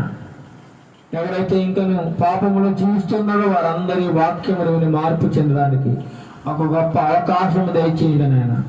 ఆ ఉగ్రత పాలవకుండా తప్పించబడడానికి, రక్షించబడడానికి ఒక గొప్ప అవకాశం ఇవ్వండి నాయన, అవకాశం ఇవ్వండి ప్రభువా. నాశనం అయిపోకుండా నాయన కాపాడండి ప్రభువా. మనుషుడు నాశనం అయిపోవడం వలన నువ్వేమీ సంతోషించేవాడు కాదు నాయన. వాడు మార్పు చెంది రక్షణ పొందితే నువ్వు ఎంతగానో సంతోషించే దేవుడు కన్నా ప్రభువా. అలాంటి బిడ్డలను నెలకొల్పండి ప్రభు. ఈనాడు సేవకులనైనా, మరి ముఖ్యంగా సేవకులు యథార్థమైన భక్తి చేయడానికి, యథార్థమైన వాక్యమును బోధించడానికి వారితో మీరు మాట్లాడండి నాయన. కేవలం ధనాశపరులుగా కాకుండా, దురాశపరులుగా కాకుండా చండి ప్రభు ప్రతి ఒక్క విశ్వాసిని తన ప్రేమతో మందలించి, గద్దించి, బుద్ధి చెప్పి, వాక్యంతో సరిచేసే బాధకుడుగా మార్చండి నాయన. బాధకులు సరిలేకనే తండ్రి ప్రభు నాడు అనేక సంఘములు పాడైపోతా ఉన్నాయి నాయన. సంఘములో యువత చెడిపోతా ఉంది నాయన. కారణము బాధకుడు ప్రభు. ఒక తండ్రి ప్రభు పాఠశాలలో విద్యార్థి తప్పుతున్నాడు పరీక్షల్లో అంటే కేవలం ఆ యొక్క ఉపాధ్యాయుడిది పాత్ర ఉంటుంది నాయన. అదేవిధంగా సంఘములో విశ్వాస తగ్గిపోతూ ఉన్నాడంటే కేవలము అక్కడ ఆ యొక్క దైవ సేవకుడ పాత్రగా ఉంటుందని వాక్యం సెలవుస్తుంది నాయన. అదేవిధంగా ప్రతి ఒక్కరు నాయన విశ్వాసాలను తండ్రి ప్రభా పరలోక రాజ్యం వైపు చూసేటట్టు, పరలోక రాజ్యం వైపు మళ్లించేటట్టు ప్రతి ఒక్క సేవకుడు పాటుపడడానికి నీ కృప సహాయం ఇచ్చింది ప్రభా.